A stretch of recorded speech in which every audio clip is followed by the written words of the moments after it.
Touchdown, Seahawks!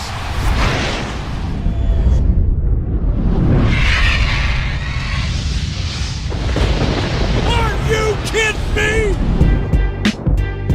All right, number 20. Drop it like it's hot. Yeah, this one sounds like a fun one, right? This sounds like Seahawks that can't hang on to the football. That doesn't sound good at all. Oh, you're absolutely right. So remember when we were talking about the 90s and how hard it was to be a Seahawks fan? It seems like a fun theme that we have going on with our list here. But in many ways, it was just as frustrating watching the Seahawks play in the early 2000s because now we are under the control of the legendary Mike Holmgren. And we actually had a quarterback controversy going on at this point in time with Trent Dilfer, who had just won the Super Bowl with the Ravens, Trent Dilfer, and Matt Hasselbeck, good old Matt Hasselbeck, who was the backup to Brett Favre, fresh out of Green Bay. So along with this quarterback controversy thing going on, you had our wide receiver crew. And I was actually at a lot of these games, and I gotta tell you, they were some of the most frustrating bunch of guys that I've ever seen. Still to this day. I don't know if you were at any of these games, but this is more the era where I was away, but still watching most of these and going, Ethan, you've got to be kidding me. It was so bad. So the two biggest culprits during this era were Daryl Jackson and Corn Robinson. And these guys, they were good. They were spectacular receivers when they would actually catch the ball. These guys would drop so many huge passes. It was ridiculous. I don't know. Maybe it was just more that they would drop clutch passes during the most important part of a game. Like, oh, yes, we got a first down. Oh, he's wide up. Oh, he dropped it. Oh, okay. And I remember these two quarterbacks, they were fighting it out. They were trying to win that starting position at a quarterback. Yeah. And it wasn't making it easy on these guys because they were throwing some good balls and they were just getting dropped left and right. And I always wondered to myself, was I just imagining this or did they really drop as many balls as I thought they did? So I decided to go back and put some stats together, do a little calculation on my own. And this is what I came up with. So between the years of 2002 and 2004, Corn Robinson, he had a clutch receiving percentage of 52%. So basically half the time you're throwing to this guy, he's not catching it, right? Yikes. Daryl Jackson, he wasn't much better. He had a clutch percentage of 54%. So I don't know if this counts, like, even if you're throwing in their direction, they're not catching the ball, but either way, it's not good.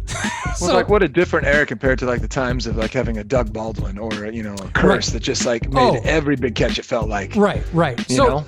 And I remember even Bobby Ingram, who was the most clutch receiver at that point in time, like, during that era. Yeah, that's saying something. Even he would start dropping balls. So he was just, it was so contagious. Oh, God. I was, like, getting so angry.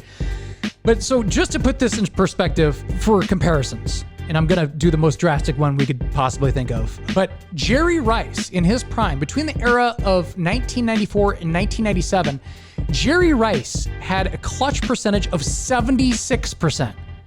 That's almost 80% of the time he's being thrown the ball by Steve Young, I'm guessing at that time, right? Yeah, Steve Young. Yep. He was catching the ball 80% of the time almost. So that sounds about right.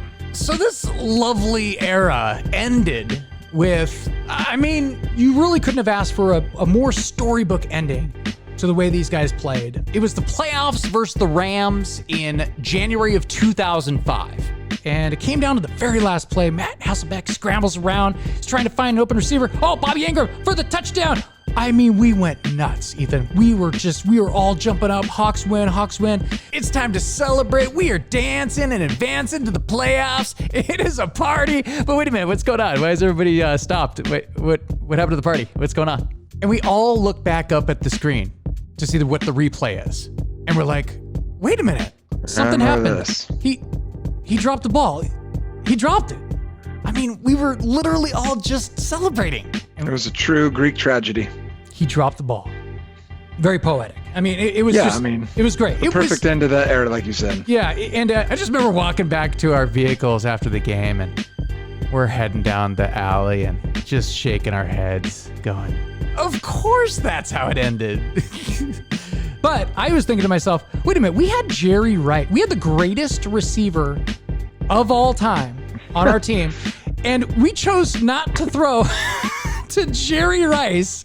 Yeah. And we threw to one of the guys that, that drops balls. So, yeah, so that was fun.